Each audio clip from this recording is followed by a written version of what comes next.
So if we go back to our review of capacitors, let's see where we're at. So we did 3 basic inductors. So it's kind of like we've done the parallel plate, the cylindrical, and we've also said what happens when you put an iron rod in there. Now we don't really even need to discuss too long how inductors add up in series parallel, because we could argue, because inductors have the voltage on top, they're going to behave similar to how resistors. So inductors in series will add up like resistors in series. Just remember it that way, because the voltage is on top. And then in parallel, they will act like that. The one thing left to do is to derive the equation for the energy, right? The energy of a capacitor is half CV squared, half Q squared over C, or half QV, right? Remember, for capacitors, we have their energy equation, and we can take their derivative to come up with their power equation. But for resistors, we have a power equation, and that's this.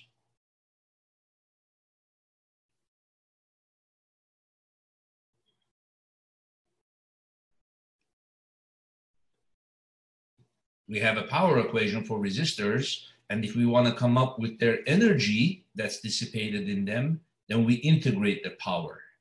So with resistors, it's power that matters more, the rate at which you're losing energy to the resistor. Whereas in a capacitor, it's the energy that's stored in the capacitor. So then for inductor, it's going to be the energy that's important. The energy that you're storing in the magnetic field lines. You see, you actually have magnetic field lines, so you have energy density, right? So you're storing energy in there. So in that sense, it more behaves like a capacitor. Whereas in resistor, you're not storing energy, you're actually heating up the resistor, so you're actually losing energy, you see, in the resistor. But here, you're storing energy in the electric field lines of the capacitor. So with inductor, you're going to store energy in the magnetic field lines. So what's the equation for the energy?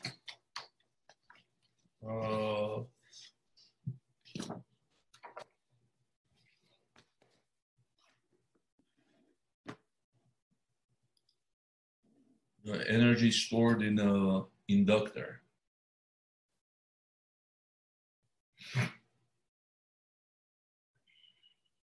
You see here, they do the inductors in parallel.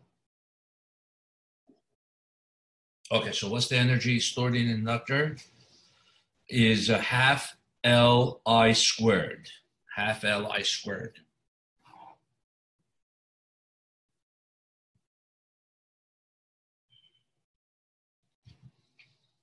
So EW in joules stored in an inductor is half the product of the inductance and the current through the device.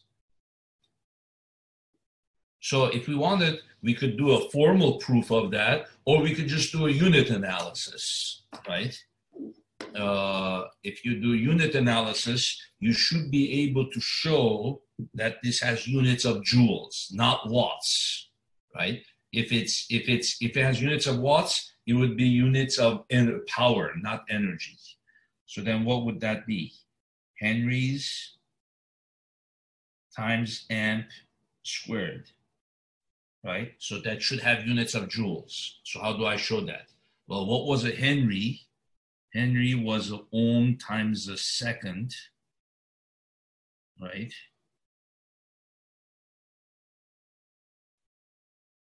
Times amp squared, right? And then you got what? Amp is a coulomb per second squared,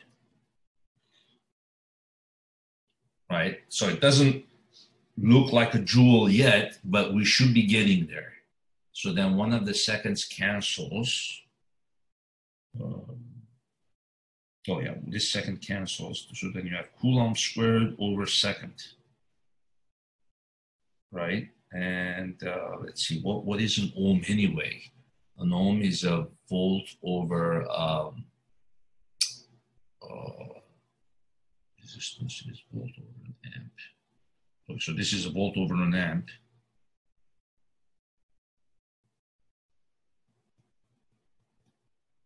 Okay, and then an amp is a Coulomb per second.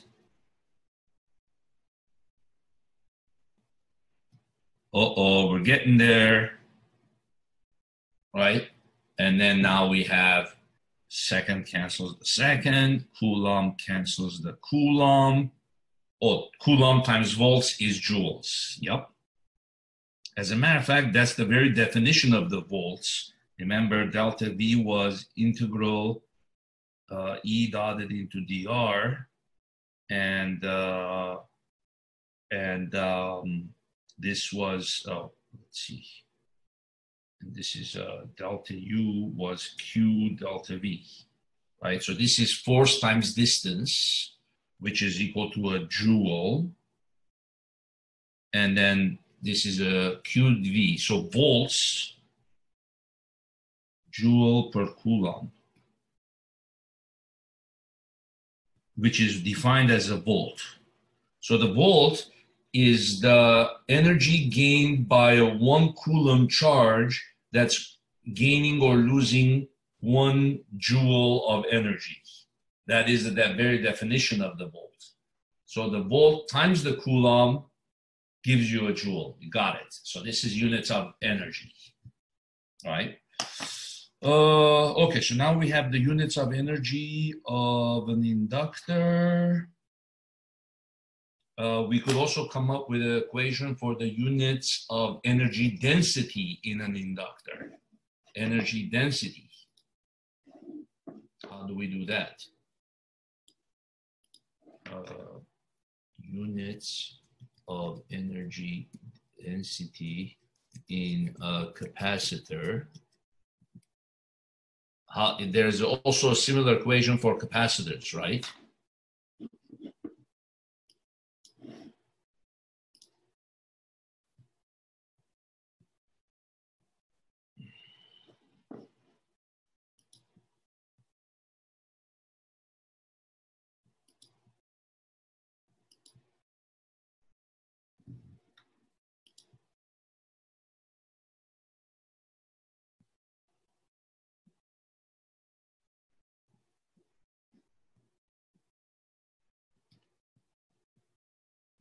Okay, so the energy density is going to be what?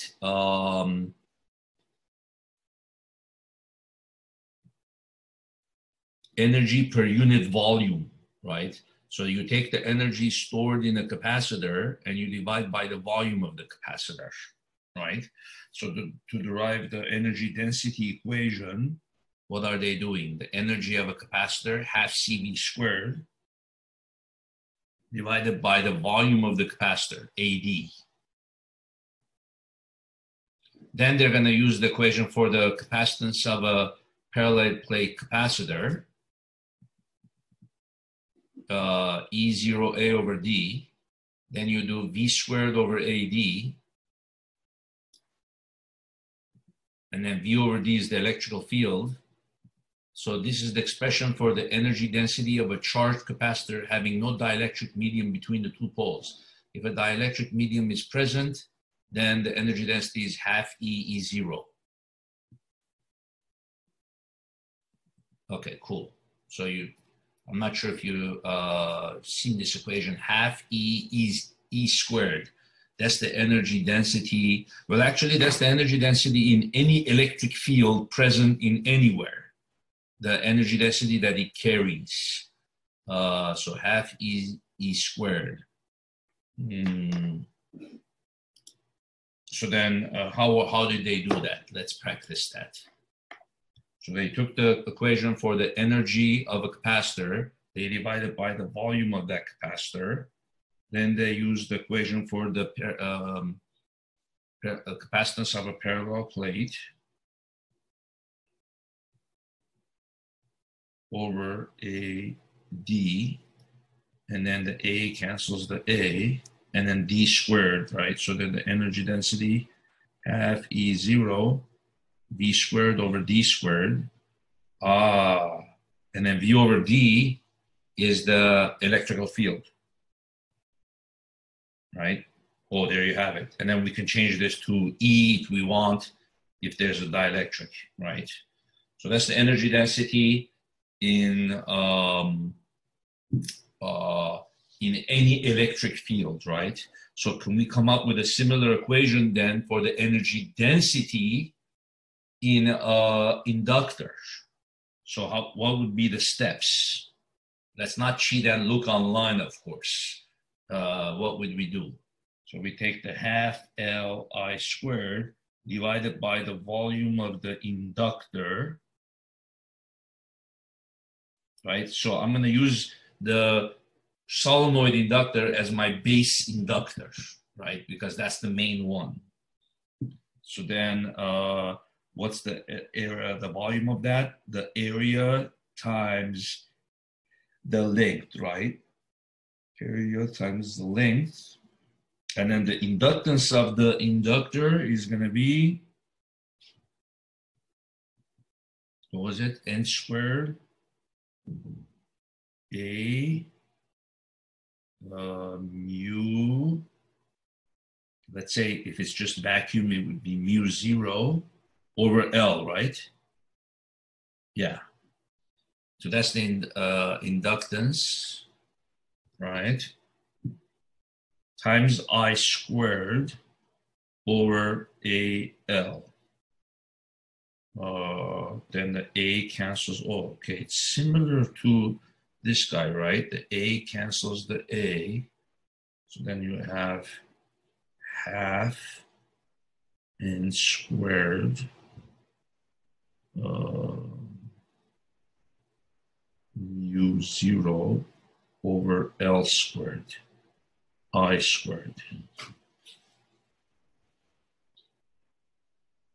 Then what am I going to do to that? So then here, I use the fact that voltage of the plates over the distance between the plates is the electric field of the plates. So I have to bring into here the magnetic field somehow. Remember the magnetic field of a solenoid was N mu 0 L. No, is it?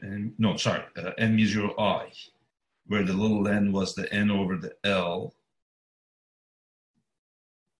like that, right? So this is, that's right, this is little L. So actually this thing, N squared mu 0, if you square the B, you're going to get what? N squared mu 0 squared I squared over L squared, right? Oh, okay. So if I square this and divide it by a mu 0, right? If I square this and divide it by a mu 0, I get what? This thing becomes the B field. Half B squared over mu 0. Aha, that is the equation for energy density in a magnetic field.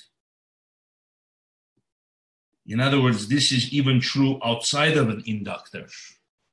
It's the energy density carried by any magnetic field, and this is the energy density carried by any electric field. Field plus the total energy density of a magnetic field. Right? What would you get? Half E0 E squared plus half B squared over mu 0. Yeah, if there's a charged particle and it's moving inside of a electric field and a magnetic field, right? Let's say the electrical field is directed this way, right? And the magnetic field, let's say the magnetic field is directed out of the board. So you did this for your lab 11, was it? I think, yeah, lab 11. So you said the electric field is like that. So the force is QE, And then for the magnetic field, the force is this crossed into this down. So the magnetic force is this way. That's equal to QVB. So the velocity selector tells you what velocity that an object needs so that it would move in a straight line inside of a electric and magnetic field. So, so QE is equal to QVB. And then you find that the velocity is E over B. So you can kind of connect that to the electromagnetic wave. You could say an electromagnetic wave is an object that's traveling like that, right? And it has an electric field like this, and the magnetic field is coming out of the board. You see, so it kind of resembles this velocity selector. You have electric field like that, and then a magnetic field out of the board, and the speed that it's traveling at is, instead of V, it's C. And its the speed of light is the electric field, the average electric field it produces divided by the magnetic field. You see? So we could, what we could do is say here, B is equal to, B is equal to 1 over CE, and then square that. Let's see. So the total energy density is going to equal what?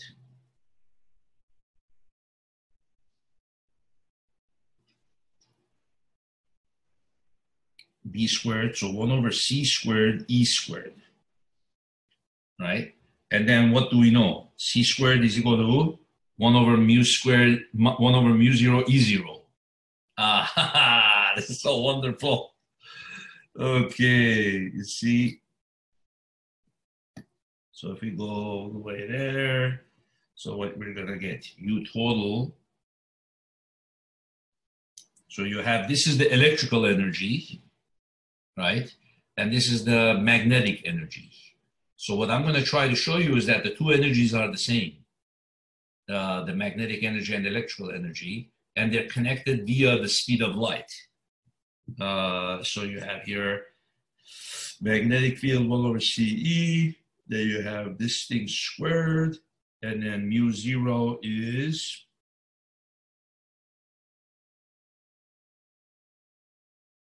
one over 2, mu 0 is 1 over C, 1 over, no, C squared is 1 over mu 0 E 0. So then you have here 1 over mu 0 E 0. Right? For this guy, for the C squared. Then you're going to have what? The mu is going to cancel the mu. And then the E0 goes to the top. Then you have the two energies are the same. Half E0 E squared plus half E0 E squared. So the energy that is packed into the electric field of an electromagnetic wave is the same energy that is packed into the magnetic field. They both carry equal energy. And then if you add them, you get the total energy of an electromagnetic wave, which is E0 E squared. You see? So they share the same energy. Half of the energy of an electromagnetic wave is condensed into its electric field, and the other half into its magnetic field, and the two are equal. Okay, cool. When we come back, we're gonna do LR circuits and LC circuits. The last topic, we're gonna mix inductors with resistors, with capacitors, and see what happens to those circuits.